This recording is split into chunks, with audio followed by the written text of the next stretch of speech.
Well, good afternoon and welcome to this session at the annual meeting on generative AI. My name is Azim Azar. I'm the founder of Exponential View and I'm an author and investor who specializes in exponential technologies and their potential, but more broadly their impact across the political economy. And so today's panel is going to explore one of the most interesting developments in that intersection of advanced technologies and society, the question of generative AI. Now, generative AI is a type of artificial intelligence that is capable of creating new content, such as images, text, or video, or even protein sequences, based on learning from enormous amounts of data and of similar information. Now, seemingly powerful, these tools seem capable of human-like outputs, sometimes superhuman outputs, in text and images and video. But in reality, they're statistical beasts lacking any real understanding of the world, of facts, of logic. They're adept liars in some cases. So like many technologies, they convey both potential and instability. Now, our expert panel today was going to look at the socioeconomic, educational, commercial, and cultural implications of this technology. And we're joined by Jean-Noël Barrot, the Minister Delegate for the Digital Transition and Telecoms in France, by Hiroki Kitano, Senior Executive Vice President and CTO of Sony Group. I should say, you have three jobs in this moment of labor tightness: the CEO of Sony AI and the President of the Systems Biology Institute. Thank you for reducing the pressure on the labor market there. Priya Lakhani, who is the CEO and founder of Century Tech, which is an AI-based educational technology company. And finally, Rafiq Anadol, an artist and director of Rafiq Anadol Studio. If you've been through the main Congress Center, you will have seen his beautiful work of art. Now, generative AI is a combination, of course, of technology and also humanity. So let's start with the humans in the audience, if I may. If you've used one of these new generative AI tools, perhaps to create images or to change your social media photo or engage in a chat, would you perhaps raise your hand? How many of you have used these tools? So I would say the vast majority. Now, could I ask, if you or your organization is now actually using these professionally to do something useful, would you raise your hands? So just again for the audience, I would say perhaps 5% of the audience is already putting these technologies to use, which is quite fascinating. But Minister, perhaps we can start with you. When we consider these tools, how do you assess their potential for impacting the labour market?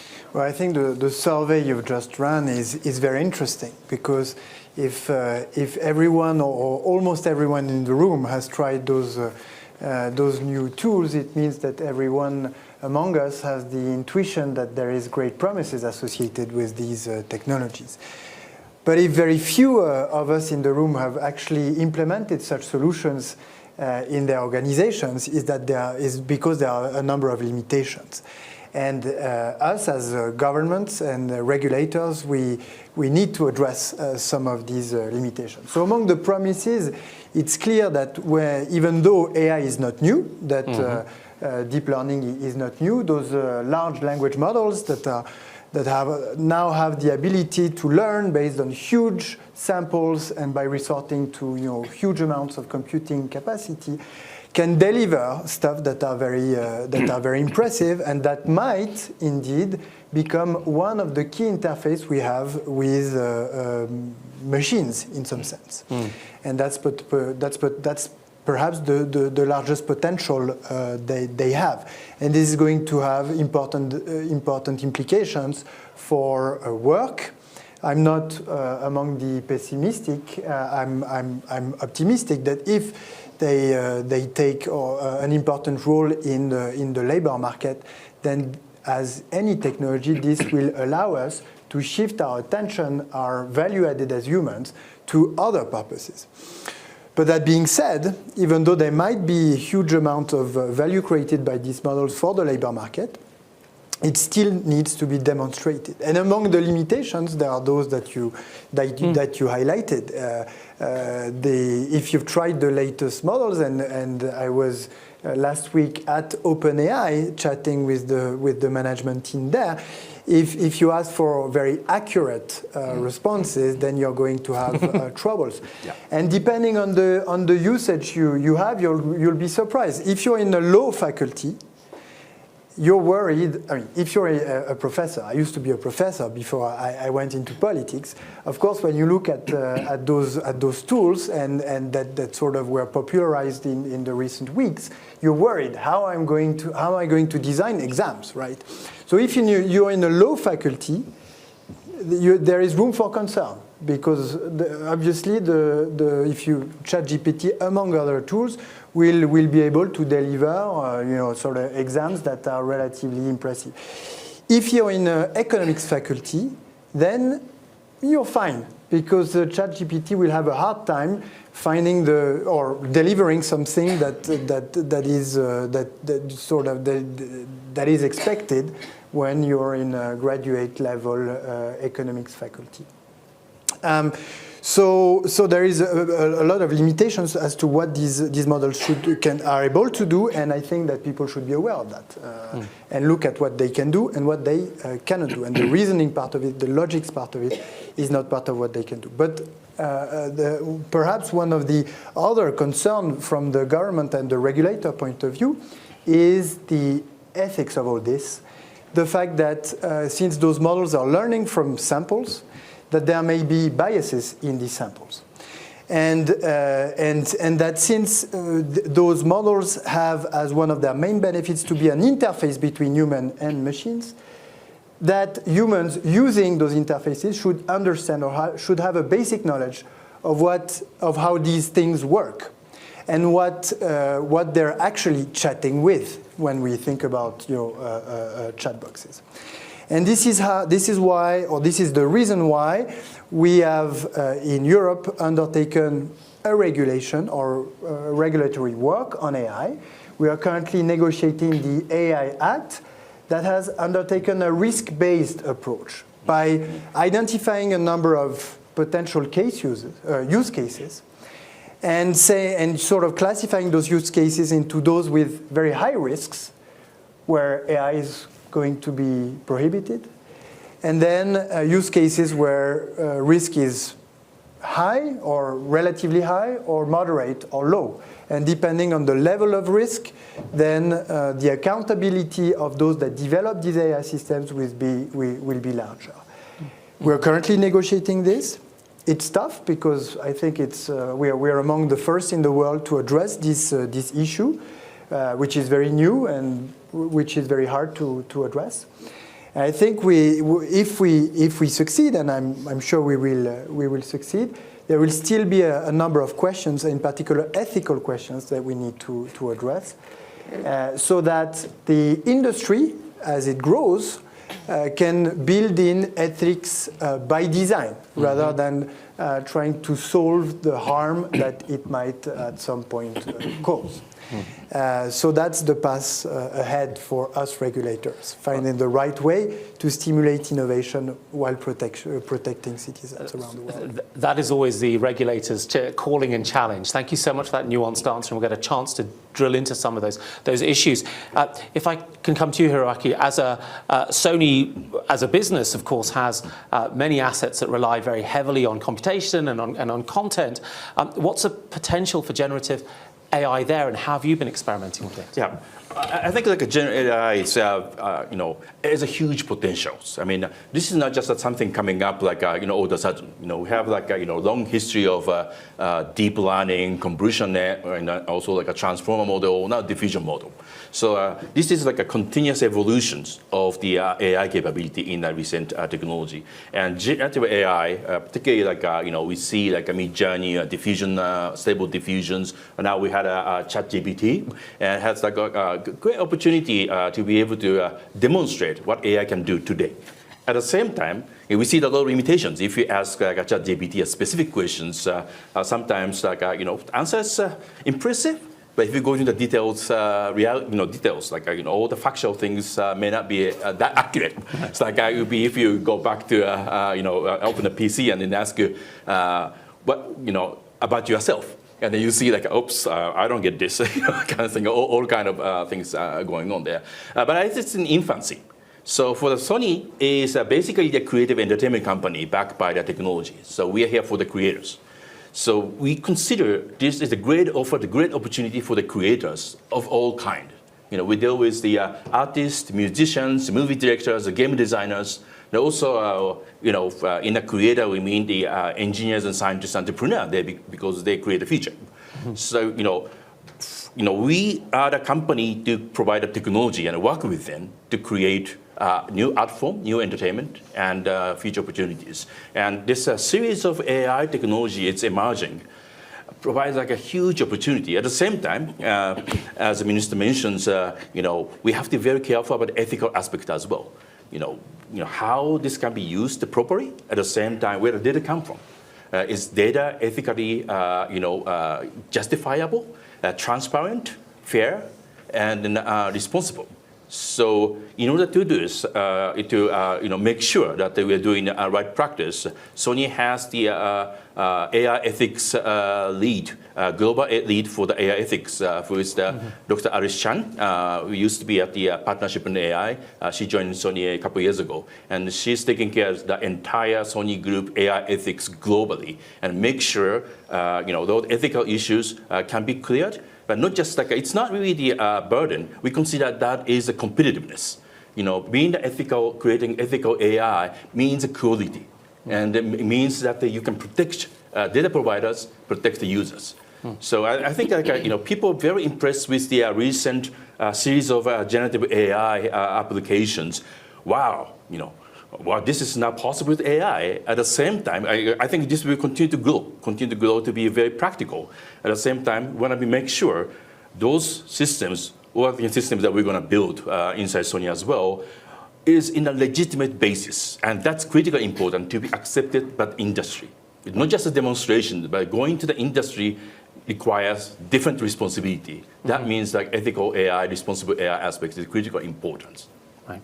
Thank you. Well, we should turn to Priya. And how has generative AI changed the discussion that you're having with teachers and those in the educational establishments? So we spent 10 years talking about artificial intelligence in education, and you have the innovators and the pioneers, your typical kind of Everett Rogers adoption curve, where the pandemic accelerated that somewhat. ChatGPT comes out, and within about 5 hours in the morning, every educator is on social media talking about artificial intelligence. And for those of you who've left your children at home and think that they're not using it to inspire their homework, you are living on a cloud, right? They're all logged in and they're all doing that. It's really amazing, actually. What I've seen across social media conversations, Azim, is that there are educators who are seeing it as an enabler. And that's fascinating. They've gotten over the digital fatigue after the pandemic. They're interested in technology. They're using learning management systems, virtual learning environments. And they're thinking, okay, how can we use this? And how can we use it as an enabler across different contexts? But then you get the skeptics who are absolutely terrified, right? They're terrified because they're thinking, hang on, kids are going to cheat to do their homework. That has real-world implications. Think about lost learning over the pandemic. Think about the children that weren't online or weren't able to learn in some form. If you're cheating your way through your homework, how does the teacher know that you've got a gap in learning? Homework or assignments or that sort of assessment where a teacher gives feedback is where a teacher, the professional who's teaching 1 to 30, 1 to 35, 1 to 50 in some countries, that is how they figure out when there's a learning gap. Now, if kids are basically using that ChatGPT, and I mean, there are issues with it, obviously making up sources, then how does a professional teacher where, they're already exhausted, right? The teachers are frazzled. How are they actually going to fill those in? That has a real world consequence into creating future learning losses. Where they're really struggling is in assessment. Now, what's really interesting about ChatGPT, and I think it's an opportunity for all of us, and if you are parents, if you're godparents, if you're aunties and uncles, this is relevant for each and every one of us. The assessment system across most of our countries is flawed. It has been in need of reform for many, many years. right? The US, the UK, Netherlands, Spain, and I've written a longer post, so I won't spend too much time on it here, on TopLink, which I posted yesterday. The memorization strategy is the key strategy to passing those exams. Well, ChatGPT can do that better than humans can. So what we need to do in education, and the conversation that we've been having with teachers and educators and policymakers, right? And this is what I always try and get across is, I know we have AI. Think about HI. How does human intelligence differ from artificial intelligence? What is the difference from essentially a fantastic set of statistical models and critical thinkers? Why is fake versus fact news not in the national curriculum? Why do we spend 3 weeks learning long division? I mean, who cares about long division? And we're still learning it. Why don't we spend those 3 weeks learning about financial literacy, mental health, fake versus fact? So that when our students, when your children are logging in and using this technology, they can actually see that a source might be made up. They might be looking for where some things come from. And so we need an assessment system. And the reason it comes to assessment is we treasure what we measure in this world. Everything comes from the OECD PISA rankings. And the way I like to describe it is a Minister for Education, right, one of your colleagues, they're all in their shiny jackets at Davos. And it is a real badge of honor if you're high up in the PISA rankings. But PISA rankings essentially test maths, the sciences, and your local language. If that's all that we're looking for, and we are not measuring things like critical thinking and creativity and proactivity and the entrepreneurial mindset, and by the way, WEF did a report on this like years ago, and again, I've referenced that in my piece. If we're not valuing those skills, then actually how is that going to trickle across to the classroom? Because ministers tend to value in their countries what ends up in that report. So that is an urgent conversation that all of us need to have, whether you're in education or not. It doesn't matter, it touches every single area of our lives, and that is the key conversation. But Azim, I am hoping that this technology, as brilliant as actually I think it is, and I do think we need to think about ethics and regulation, absolutely, but I think it's going to hopefully fast-track policymakers so that we have some amazing, policy examples that others can look at. OECD, I think Andreas Schleicher is fantastic. He could lead the way in having this conversation. I think this technology could actually end up being the biggest opportunity for the educational landscape. Well, thank you for that. And on the subject of fast tracking, Rafiq mentioned something to me in our briefing beforehand, and he said, well, as an artist, I obviously get access to these tools 6 or 9 months ahead of everyone else, which I thought was really fascinating, not something I would have assumed about a sort of complex AI system. But you've been using these tools for years in your practice. And if you haven't been to the entrance to see Rafiq's installation, I urge you do. Perhaps don't take as many videos of it as I have. I may be breaching copyright at some point. But how are these tools different to the ones that you've used previously in your practice? Yeah, so first of all, incredibly depth conversation here, and I'm grateful to be here with wonderful minds. I think, first of all, let's just go over maybe the fundamentals. When we talk about AI, the input is data, and data means our memories as humanity. So fundamentally, if you look at this, we talk about artificial realities. They are not real yet. I think if you just break it up like this, we are talking about how to make things real. So I feel like it's very amazing, as an artist, fascinated by the idea of using reality to imagine. So if my machine can learn, can it dream? If it can dream, who will define what is real? I think these questions were always, as anyone creating with this field of imagination with machines, I think are very fundamental questions. What is amazing, again, I don't want to be a visual thinker. I'm very aware of what may go wrong, and of course, misunderstanding of the data, bias, all ethical problems. But I think we have to ask the question, what else can we do with them? And when we ask these questions, the generational gap, the information turning into knowledge, turning to wisdom, all these fundamentals of human understanding life becomes very interesting. For me, generative AI has a major potential to extend the human mind. Not necessarily fear of competing with jobs or losing certain opportunities. I think it's beyond that. I think we have, as discussed, an opportunity to tackle largest questions that we couldn't answer yet. Yeah. So then in this context, are we thinking about a thinking brush? For an artist, to me, AI is a thinking brush that is very exciting. And if I go to the edge of imagination, which I think artists' role in humanity is to push the boundaries of questioning and alarm mechanisms for humanity to bring problems earlier and ask the question. And I'm asking very early with my colleagues using generative AI, how can we be ready when machine decides to decide? I think demystifying the tools, decision mechanisms, and all these algorithms are extremely fundamental for humanity's basics. The reason I think I have been fortunate to work with this tool is 14 years ago, I coined the term data painting, and I have been criticized by all the art forms, this is not art, and all of this basic reaction model. But I think over the years, 7 years ago, first working with AI, by the way, 7 years feels 70 years, because the development in the field is incredible. While we are talking, I'm pretty confident in a Discord chat, right now someone fine-tuning the model and creating a better conversational model, most likely a sound engine or something like that. Yeah. So in a pace like this, that we have never been aware of this speed, we have to be much more aware. So in my work, that awareness comes through, I think this is a very similar pattern we saw in the Renaissance, right? When the artists get the best pigment, best brush, the best canvas. Not so different when the tech company is asking, wait, before this becoming a product and a service, like that cliche pipeline, can we be asked the question of ethically? So the good news is, I think, for people in the fear context, there are many people in the goodwill context asking these questions. Is this tool truly ready for humanity? And I think artists' role are truly, in this context, is very important to try to question and hopefully explain to humanity through examples of experiences. So I'm grateful to say that there's a lot of room for creativity and fear, but I hope we should ask the question, what else can we do with them? Well, thank you for that note. We'll certainly come back to that point. There is something different about these generative tools in terms of what they can do. And I think back to perhaps where we were 5 or 6 years ago when reports were coming out about automation taking all of the jobs, and we found ourselves really at the lowest level of unemployment in many of the advanced economies despite that.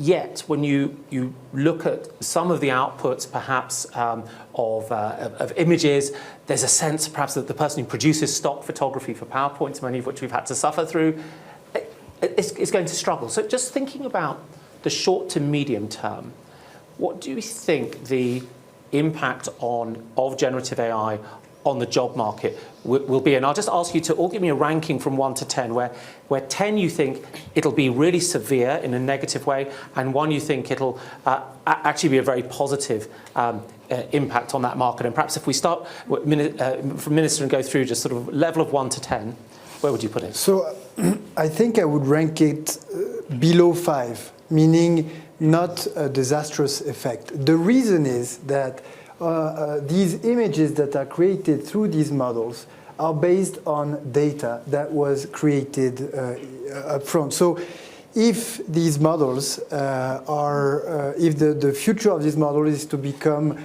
widely spread and widely used, they will always need content to populate the sample they learn from. And in order to generate interest for people that create this content, at some point I think there will be a question about IP, about property rights. Yeah. And those that operate these models at some point will need to provide sort of incentives for those that create the content that eventually end up in the samples from which those models learn from. Right. And so in some sense, the economics of these models require that there is some human input in the samples so that they can deliver something that humans consider as sort of interesting content, right? And on top of that, of course, I see, I think that the image of a brush is very interesting. I see this as a tool that is going to magnify the ability of artists or creative professionals, since this is the example that you cite, to generate more content, more creative content, because they can use this impressive tool, and they can focus on the dimension of our intelligence that artificial intelligence cannot seize, or at least that these models cannot seize. Mm-hmm. And I think that they can enrich their own creation. So I'm on the optimistic side. But slightly on the optimistic side. Maybe I come to you, Priya, just thinking about the teachers that you know, the educational space that you know. Does this enhance or harm the way in which they will operate over that short to medium term, the next 3 to 4 years? Yeah, I think that this can really augment teaching and learning. And don't forget, we have countries across the globe where, for example, giving teacher feedback, the time to be able to give feedback, the time to be able to understand the nuances in every single piece of work, they're really time poor and really resource stretched. So for those that leverage it, I think it really augments teaching and learning. Look, I'm still of the principle as I was 10 years ago when I started in this space. None of you will send your kids to a school where the website has some sort of automated machine robotic kind of set of teaching and learning on it. It's just never, it's a human-to-human interaction between teacher and child. That will not be replaced. However, we have a shortage of teachers globally, millions of teachers. By 2030, there's no magic wand being waved. So I think the role might change slightly. So I think what you will have is these specialist teachers who are subject specialists, who will focus and hone in on certain areas. And I think we will end up with a layer of facilitators. And what you're seeing there is they're not subject specialists, but they will use the technology, they will leverage AI personalized learning platforms. We're seeing it across the colleges sector at the moment, where you've got a psychology graduate teaching math. Right? They don't have maths experience necessarily to that level, but they're being facilitated. I do think that was a really good question. Can I just answer the 1 to 10, please? Oh, yes, of course. Yeah. I was like waiting to be picked on. So, okay, the answer is 1, right? 4. Anybody who has a lifelong learning mindset, and for anybody who is employed by an organisation where they will upskill you or they will use the technology to augment, in a sense, a lower skill base. 10. For anybody who is in a country, unemployed, or working within an organisation that is not thinking from now over to the next 12 to 18 months about how this technology can disrupt. And what that answer, I think, tells you is, again, amplifying the digital divide that we already see, and we have to be very careful, which is why it's an urgent conversation. Hiroaki, if I can come to you on that, we will bring back the 1 to 10 scale then. So 10 is a terrible situation. 1 is this is going to be great. Where would you stand? Well, I'm basically optimist. So I'll say this is going to be 1. Right. In a way, like this, like a generative AI will provide us like new opportunities, like expand like our capabilities. You know, if you look at the our history, like human civilization, we always augmented our space. Like new continent, or a new art form, or new technologies, or new knowledge. Right? So what the generative AI does is actually generating a new form of art or a new form of hypothesis, maybe.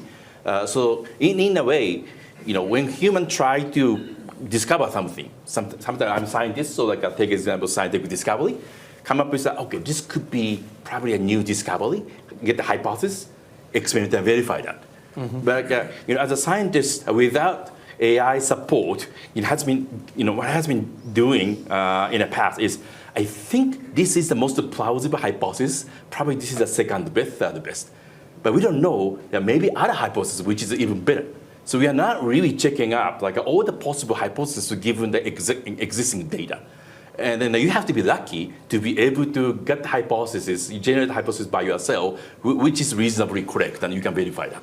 But if you combine with the generative AI capabilities, not probably the current form, we need a little bit more evolution of the generative AI capability, may be able to provide us much faster in a way that these hypotheses which may be able to solve the major problem, like zero carbon zero, or like a new drug discovery, or new chemicals, or new engineering design, or other things. So I think like this technology will be able to explore more of the knowledge space. We haven't explored this, so we're going to explore the new continent of the knowledge using probably the evolution of the generative AI. Probably not kind of generative AI at this moment, because there are some a lot of issues there. But I think this technology will continuously evolve, and very quickly come to that stage we can use it, amplify our knowledge. Rafiq, I hate to put an artist like you on a linear scale from 1 to 10, but you've got to play ball here. Happy to. I think there's 2 great answers. Of course, the dynamic one is extremely reliable, but also 5 is a wonderful number, because I think it gives a 50% chance for humanity, 50% chance for AI. And I think it's a very good one, and I think we are in a good shape. But I think when we find the fire, very like our ancestors, we cook with it, create culture. But with the same thing, we destroy each other. I think the chance is a very exciting time right now. But I think awareness will change the scale very, very dynamically. Awareness and being alive and being sure we ask the questions. But I think I want a little bit also think differently, because generative AI really can generate not only sound, image, and text. Generative AI can also generate other senses. Right now, we are all discussing this verse concept, right? Multiverse, metaverse, places that doesn't exist but may exist. And these places are still debatable, like what they are and how would we feel them, a boring TV on our face or another marketplace versus something more exciting. And in that case, for example, we generate a scent with AI, which you can feel it, that you cannot go maybe these corals that doesn't exist, but you can maybe smell them and eventually maybe touch them by haptic connections. So we are in this exciting era, most likely, we will be pushing these multi-sensory worlds. So the touch and taste and vision and sound and conversational AI as a holistic imagination will create way exciting worlds or problems. So that's why 5 is an amazing number to be in both worlds. Yeah. I want to thank you for that. I want to draw on a thread that Priya identified with her 1 and 10, which in a sense could be summarized as, if you're in work, the threat to your job is not from AI, it's from someone with AI. Yes. And that is where the 1 lies and where the 10 lies. And so the question here is, what are the levers that can be pulled in the short to medium term to enable more people to be in that second category where they do have the AI tools, the capability of using them and the access. And this is obviously a huge public policy question. So, Minister, perhaps if you can give us a brief view on that, and we'll go through the panel. Sure. So the first thing is that if you want to allow such a technology to be adopted, whether it's by individuals or by other organizations, corporations, and so on, you need to build some acceptance among populations. And to build acceptance, you need to build understanding. And there have been very interesting initiatives. I think of a Finnish initiative that we've imitated in France, which is by with a very simple video to get the population to learn the basic rules of AI, how it works, that it's no magics, but it's very simple logics, all right?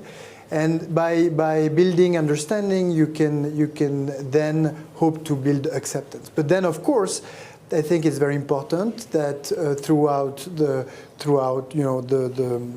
training programs that we have in education, in higher education, and in reskilling and upskilling programs, that these tools will be incorporating as quickly as possible, so that people get used to them, get familiarized with them, and that they can then put them in practice. But I want to highlight that before such systems, or at least those that we've seen emerging in recent weeks, get adopted by organizations, whether they're corporations or government, there needs to be some sort of regulatory borders that make sure, or that sort of set where the liabilities are, where the responsibilities are, where the accountability is. That's what we are trying to do at the European level, but I'm only mildly confident that until those regulatory boundaries are set, until we've had the discussion about ethics, about biases, about IP, I feel that the ground will not be ready for widespread adoption of such technologies in all of our corporations. So there is a lot of work to be done, and we're moving forward at the European level, but I think other regions should also follow suit. I love this panel because every answer is fantastic and leads to yet more questions. So I'm going to only ask Hiroaki for you to respond to this question about how do you go from the AI to the human with the AI, generative AI tool. How do you think about this within Sony? Yeah, I think people start using it. It's like a fundamental thing. We believe that we trust human creativity. Whatever new technology come in, people will be able to find a way to use it. The question is, can we use it properly? And then what will be the market dynamics or dominance of the technology? So generative AI requires a lot of data, a lot of computing power. And then, if you got to like 80% of the performance, to get like 90%, you need magnitude bigger data, magnitude bigger computing time. Yeah. That means possibly only a handful of companies in the world will be able to get the top level competitive generative AI in practice into the business. And all others maybe get to some level of generative AI, but not good enough. And this difference could be the serious competitive advantage for the bigger companies who can successfully do it. So in a way, we should be able to use it very creatively. At the same time, who will own it? Someone who owns the best generative AI in the future, we're going to sweep the knowledge, in the market. Or like discovery will be made. It's like someone who can create like all possible drugs, with this kind of AI, will sweep the potential chemical space. Will be able to dominate the market. Yeah. Right? So I think like potential divide by having someone who has like a top level AI capability done, there will be a huge divide, and so that would be the issue. How we going to do we regulate, or do we believe all the corporate responsibilities, or what we're going to do? That's kind of open questions. Yeah. Like I think many big tech companies who's capable of investing on this will be able to build, wants to be on the side of having it. Yeah. Obviously, because being on the side of having a big decent AI system, well, not being there is a huge difference. Well, there's a huge risk there, right? This idea that with the most powerful computer, you could generate every possible sequence of chemicals and privately enclose them. Yeah. Well, fascinating. With like AlphaFold 2 and then a possible what happens next, we can see that kind of future, right? Yeah. So how are we going to go with that? That will be the real issues. Wonderful. We will turn to questions from the audience in a couple of minutes, but I just want to pick up on some of these other points with Priya and Rafiq. So earlier on, Hiroaki talked about all of the benefits of exploring the potential knowledge spaces that generative AI can create, and you've come up with wonderfully positive examples. But we also know that generative AI comes up with lots of unhelpful mistruths, difficult knowledge spaces. To pick up on the minister's point about adoption, one of the clear risks would be not only are these tools very good at disguising their misinformation as truths, but they will soon be in the hands of very, very many of us from many different providers of the underlying software.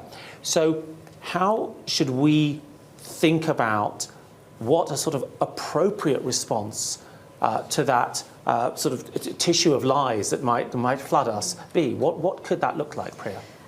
Again, it's educational, but in a different format. As consumers of AI, I think not even just for language models, but any AI, how many consumers are out there? Everyone uses AI on their phones. You're searching, you're shopping, you're investing. How many people actually understand how it works? And we've got to have this real misconception, right? Over the last maybe decade, maybe 15 years, everyone's like, oh, do a coding course. Right? You don't need to do a coding course. You need to understand just how the technology works kind of theoretically and then how to apply it. And actually, that's how we create all these entrepreneurial impact opportunities. So it's kind of that broad brush, kind of educate ourselves about, well, be aware and exercise with caution, right? Exercise with caution in terms of using these technologies. If as consumers, and I know that, look, this group, even the group that's watching while we stream, sometimes it's a bit of a self-selecting group, right? Yeah. But we have a responsibility as people developing these technologies, as people implementing these technologies, to actually educate those around us in hopefully a non-patronizing way, but a helpful way, as to how these technologies actually work. And using I'd just like to bring the minister in on this, though. Yeah. So if there is this incipient risk rapidly approaching with the exponential spread of these technologies for this misinformation, is Priya's suggestion of greater education one that is sufficiently plausible in the time frame that we have available? Is it necessary but not sufficient? How would you look at that specific question? And then we'll come to the audience after that. So I'm not sure I'm getting the answer correctly, but to me there are two issues. One is these models don't deliver accurate content. And there are many examples of that in recent weeks. But so the question is whether the immediate next generation of models is not able to indeed correct those many mistakes and lack of accuracies. And then we'll see that they are still going to be used for some purposes, but for limited purposes, because any time, and there are many times during our days where we need accurate responses, we won't be able to use those as our interface with the informational space. If they overcome this issue, if they become more accurate, and if we can really rely on them for accurate responses in the information that we need to operate our daily lives, then the question is whether the populations will accept such technology. There have been many technologies in the history of mankind that have been purely and simply rejected by people for a time, for a certain amount of time, because they felt threatened by these technologies, because they did not understand them, because they felt there was sometimes something a little bit magical about these technologies that was not rational, that they just did not want. And we have, that was mentioned earlier, a digital divide in our societies. We have many people that feel that any form of digitalization is equivalent to exclusion from society. And so at the same time as we encourage and develop technology, we need to be careful to keep everyone on board. And to keep everyone on board, everyone needs to have information about the technology, what it can and what it cannot do. And I think it's important that people, without having to take a coding class, that people understand how AI works from the inside. And that is not magic. It's just logics, and it's very easy. Can I just say, sorry, I think realistically, just to safeguard just a little bit, right? The technologists and the entrepreneurs who will use the technology within applications, in things like health, in education, trusted applications, right? Whether you're B2B or B2C, they will QA and only use this technology. I have real faith in entrepreneurs and technologists, right? And I don't think that we're going to see this massive proliferation of using the tech. I think right now we're having fun, right? Apparently Argentina did not win the World Cup because obviously ChatGPT is pre-2021 and there's all of that kind of... And apparently William the Conqueror did not win the Battle of Hastings. And still. Sorry, France. Yeah, but it's true. They did win the World Cup. So the thing is... But I think this links into that other question very, very, very quickly. It's what you just said, the education of consumers. Our biggest problem is, right now, we might avoid a heavy set of recessions that might occur later on this year across the globe. And one of those macroeconomic factors is the fact that people are boasting unemployment, right? Unemployment is, at the moment, they're boasting strong figures. Do you know the participation rate in these countries, though? Participation meaning people actually not even bothering looking for jobs. The participation rate is really low. So if you look at huge world economies and people, 50%, for example, of the US are not even bothering looking for a job, they are disengaged. If we don't educate them about this technology that's then going to come into the first place, again, on just a high-level perspective, how do we think we're going to get these people to participate and be incentivized later, right? And so that's why I think this broader education of just how to engage with it as a consumer as we're running our daily lives. You're going to have to... really important. One word, right. So I've now moved into tough moderator stance because we've only got time for one question, which will have to come from me. I'm sorry about that. And then a sorry, everyone. So I want to just switch to... They'll replace me with ChatGPT next week. Yeah, that's right. So, but I just want to switch to a question about values and, thank you, living the dream, how values might change. Rafiq, do you think there's a point where we might say it's fine for a generative AI system to learn all the work of an artist and to carry on their work when they're not there, perhaps when they've passed away, perhaps just to expand their expression? Is that going to be acceptable? If it is now, if not now, then when? It's a very meaningful question. I think the answer starts with the data. And to solve this problem right the moment, unfortunately, some artists are having significant problems about their work's use. I personally believe they are problems, and I personally don't use that path and create our own data. I want to give an example, I think maybe create a new discussion. When I think about data, I prefer to go to the fundamentals. indigenous people. And we went with my partner and also studio member to the Amazon rainforests, where are lungs protected by the indigenous people called Yawanava in Brazil. And I decided to create a data set by not just dumping images into millions, but work with and co-create with the people who are protecting our lungs. And when I work with them, they teach me something very inspiring. They said, we don't have a museum, we don't have an archive, we have memories stored like this moment. This is their data set. And it's just a memory in the forest, unfortunately, a pace between the nature and the human broken. And they remember this through this data. It was my inspiration. The data, protection, bias, everything should be a part of the dialogue. And instead of a bias, we have to be responsible with the data we have. I think that will solve a lot of problems. That's beautifully said. Now, before we finish the panel, before you all leave, I'm going to ask Kay from the forum to come and say a few words. But I'd just like to thank the panelists first, if I may, Kay. So I'd like to thank Rafiq and Priya and Hirarakian Minister for their words on generative AI. There's more to come, of course. Thank you. And Kay, over to you. Thank you. And thank you to the panel and Azim for a lovely session. I'm Kay Firth-Butterfield. I'm head of artificial intelligence and do some quantum at the World Economic Forum. If you have enjoyed this, if you want to learn more about generative AI, how we think about generative AI with the digital divide, for example, just the indigenous people who don't actually have their data on the internet, then at the moment those models aren't going to be picking it up, and so do their cultures just disappear from the world. All of those really important topics, we'd love to invite you to be part of the work that we do at the Forum on responsible AI, on thinking about AI with climate and climate change and how we can adapt for the next, for climate change. So please talk to me or just talk to me on TopLink if you're interested in continuing this particular conversation. Thank you. Thanks.